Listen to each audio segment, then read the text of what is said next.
തിരക്കേറിയ ഒരു നഗരത്തിൽ പരസ്പരം നോക്കാൻ പോലും ആർക്കും സമയമില്ല. ഒരു വൃദ്ധൻ ഒറ്റയ്ക്ക് ഒരു ചായക്കടയുടെ മൂലയിൽ പൊട്ടിയ തെരുവുവിളക്കിന് കീഴിൽ. അവന്റെ വസ്ത്രങ്ങൾ കീറിയിരുന്നു. അവന്റെ താടി നീണ്ടതും ചീകിയിട്ടില്ലാത്തതുമായിരുന്നു. എല്ലാ ദിവസവും ആളുകൾ അവനെ കടന്നുപോകുന്നുണ്ടായിരുന്നു, പക്ഷേ ആരും അവനെ ശരിക്കും കണ്ടില്ല. അവൻ യാചിക്കുന്നുണ്ടായിരുന്നില്ല, അവൻ ഒന്നും ചോദിച്ചിരുന്നില്ല, അവൻ അവിടെ നിശബ്ദമായി ഇരുന്നു. ദിവസം തോറും ഒരു മഴയുള്ള വൈകുന്നേരം വരെ വ്യത്യസ്തമായ എന്തോ സംഭവിച്ചു. ജോലി കഴിഞ്ഞ് വീട്ടിലേക്ക് മടങ്ങുമ്പോൾ ആയിഷ എന്ന യുവതി തണുപ്പിൽ വിറയ്ക്കുന്നത് ശ്രദ്ധിച്ചു. ചൂടുള്ള ഭക്ഷണം നിറച്ച ഒരു പേപ്പർ ബാഗുമായി അവൾ അവന്റെ അടുത്തേക്ക് നടന്നു. ഒരു സൗമ്യമായ പുഞ്ചിരിയോടെ അവൾ പറഞ്ഞു, അങ്കിൾ, നിങ്ങൾ ക്ഷീണിതനായി കാണപ്പെടുന്നു. ദയവായി ഇത് കഴിക്കൂ. വൃദ്ധൻ ദയുള്ള കണ്ണുകളോടെ അവളെ നോക്കി. ഏറ്റവും മൃദുലമായ ശബ്ദത്തിൽ മറുപടി പറഞ്ഞു, നന്ദി ബീറ്റ, പക്ഷേ എനിക്ക് അത് സഹിക്കാൻ കഴിയില്ല. ആശ്ചര്യത്തോടെ ആയിഷ ചോദിച്ചു, എന്തുകൊണ്ട്? ഇത് സൗജന്യമാണ്. ദയവായി എന്തെങ്കിലും കഴിക്കൂ. നിങ്ങൾക്ക് അത് ആവശ്യമാണ്. അവൻ വീണ്ടും പുഞ്ചിരിച്ചു. ഇത്തവണ അവന്റെ കണ്ണുകളിൽ ഒരു വിചിത്രമായ സമാധാനത്തോടെ. ഞാൻ ഇന്ന് ഉപവസിക്കുകയാണ്. അവൾ കണ്ണുചിമ്മി. ഉപവസിക്കുന്നുണ്ടോ? ദിവസങ്ങളായി ഭക്ഷണം കഴിക്കാത്ത ഒരാൾ ഉപവസിക്കുന്നുണ്ടോ? അവൾക്ക് മനസ്സിലായില്ല ഉത്കണ്ഠ കാരണം. അവൾ ചോദിച്ചു, പക്ഷേ നിങ്ങൾക്ക് വിശക്കുന്നു. നിങ്ങൾ എന്തിനാണ് ഉപവസിക്കുന്നത്? അവൻ ആകാശത്തേക്ക് നോക്കി, എന്നിട്ട് അവളെ ആഴത്തിൽ നടുക്കിയ ഒരു കാര്യം പറഞ്ഞു. കാരണം ഞാൻ ദൈവത്തിന് വാക്ക് തന്നു. എന്നെക്കാൾ വിശക്കുന്ന ഒരാൾക്ക് ഭക്ഷണം നൽകാൻ വേണ്ടത്ര സമ്പാദിക്കുന്നതുവരെ ഞാൻ ഭക്ഷണം കഴിക്കില്ല. ആയിഷ മരവിച്ചു നിന്നു. അധിക ഡോപ്പിംഗുകൾക്കും ഡിസ്കൗണ്ടുകൾക്കും വേണ്ടി ആളുകൾ വഴക്കിടുന്ന ഒരു ലോകത്ത് ഒന്നുമില്ലാതെ ഇപ്പോഴും കൊടുക്കാൻ ചിന്തിക്കുന്ന ഒരു മനുഷ്യൻ ഇതാ. കൗതുകത്തോടെ അവൾ അവന്റെ അരികിൽ ഇരുന്നു. അപ്പോഴാണ് അവൻ അവളോട് തന്റെ കഥ പറഞ്ഞത്. അദ്ദേഹത്തിന്റെ പേര് രഘുവീർ സിംഗ് എന്നായിരുന്നു.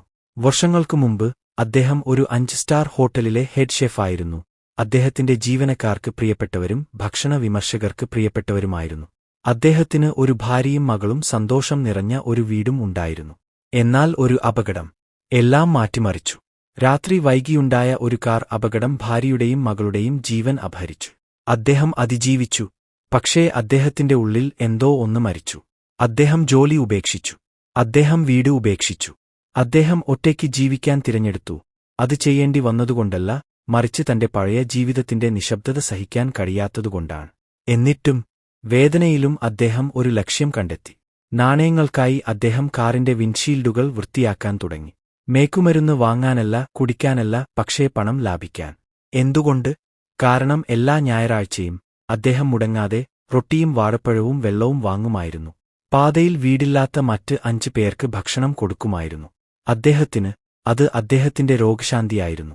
മറ്റുള്ളവർക്ക് ഭക്ഷണം നൽകുന്നത് ഭക്ഷണത്തേക്കാൾ എന്നെ സുഖപ്പെടുത്തുന്നു, അദ്ദേഹം ആയിഷയോട് പറഞ്ഞു. ആ ദിവസം ആയിഷ ഒരു വീടില്ലാത്ത മനുഷ്യനെ കണ്ടുമുട്ടിയില്ല, മിക്ക കോടീശ്വരന്മാരെക്കാളും സമ്പന്നനായ ഒരു ആത്മാവിനെ അവൾ കണ്ടുമുട്ടി.